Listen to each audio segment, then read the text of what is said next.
Hello and welcome to my channel. This is Kathy's Corner, Seed in the Sand, and this is chapter 3 of Opening Up, starting again, I believe, new beginning, something like that. And what I wanted to talk about today was I was cooking dinner tonight, and there's a pressure that was involved, and in an Instapot, which is a type of it's a way of cooking meats and vegetables and things like that. And so I had chicken in the Instapot tonight, and I was doing it like I was doing something, so I couldn't get to it when it turned off, and I heard my boyfriend turn the valve to let the pressure out right when the buzz, like when it went off that it was done. And I said, no, no, no, no, you have to wait a few minutes before, let that pressure come down a little bit before you open up the pressure valve to let all the steam out. Otherwise, it's going to make a big mess with, like a lot of juice and stuff that winds up steaming out.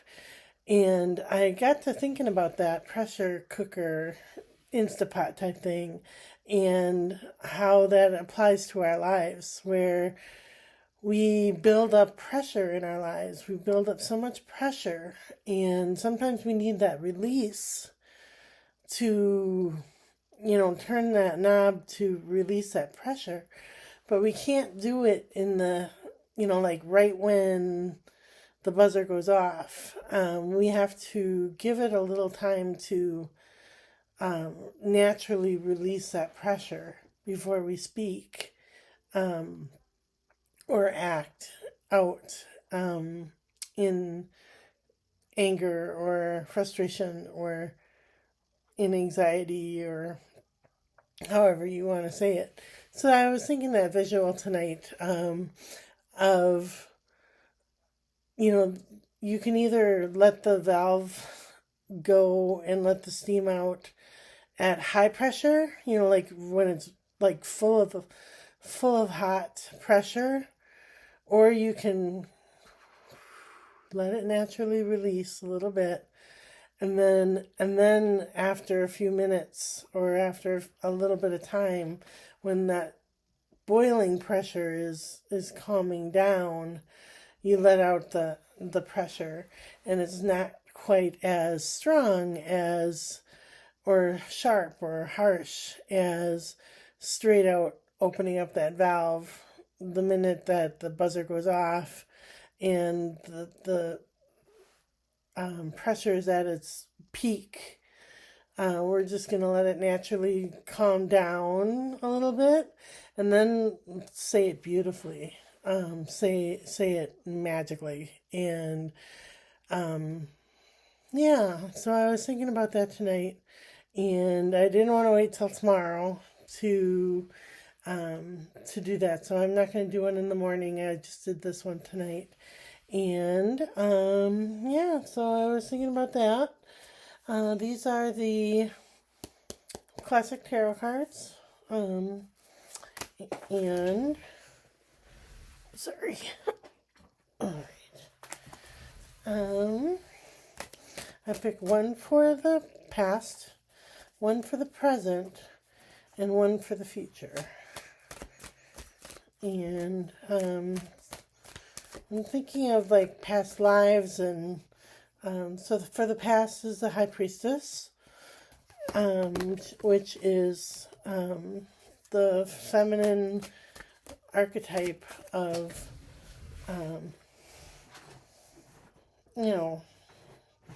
just a high priestess, a high woman in the church. Sorry, trying to get this here. Okay, all right. And it's kind of like that gray area in between the black and the white, all that gray area. So, all right. And then the second card for the present is the Four of Wands, which is a celebration. Lots of love and happiness and goodness, kindness. All right, and then the third one is the Queen of Swords, another king or court card. She kind of tells it like it is. And the last one is the World, which is another major arcana card, which means completion, end of a chapter, the beginning of a new chapter, learning something and letting it go and moving on, kind of glowing up to the next level. All right, and then these are the Healing Spirit cards by Gordon Smith. And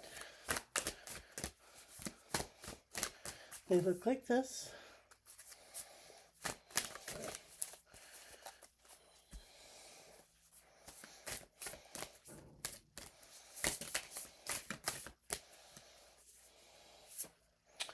And this says, natural healing power.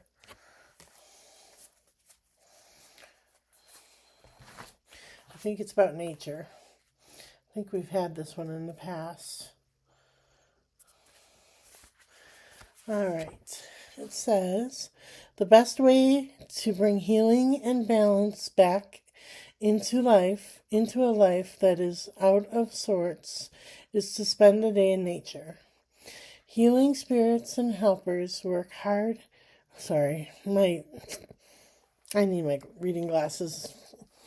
All right. Healing spirits and helpers work hand in hand with Mother Nature. And the goodness and compassion they share is in everything she has to offer. Beauty can be found in everything that is natural, and everything that is natural has the power to heal. Spirit healers and helpers can get closer to you when your mind is open to the natural world. And this is why you must allow yourself to wander in a place where your mind can relax and the healing spirits can fill you with much needed peace. Rejoice in nature's vast garden. So, yeah, that natural release, nature kind of go hand in hand. And I'm thinking, I'm tired.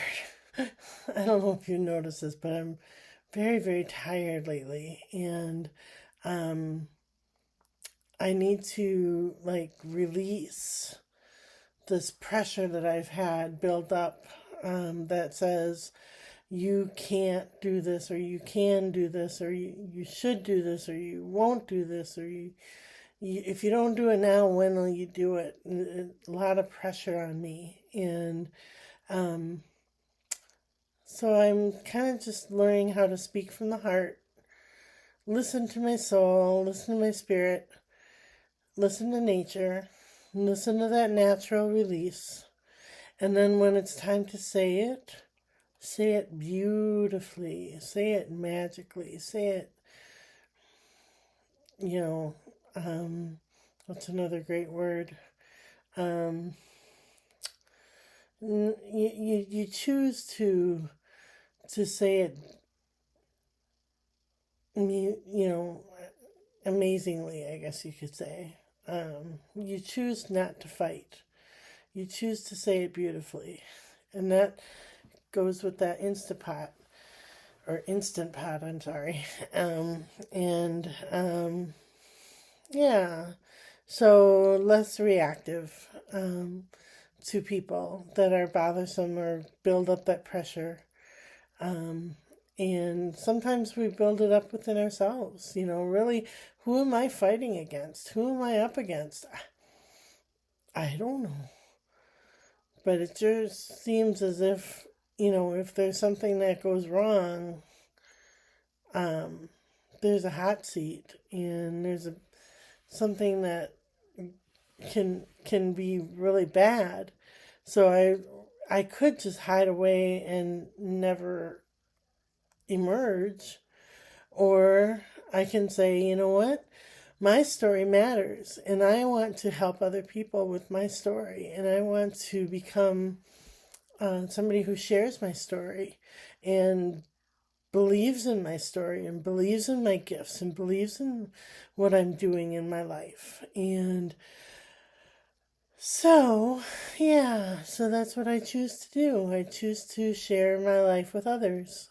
So, all right, we will chat with you another day. Not tomorrow, the next day.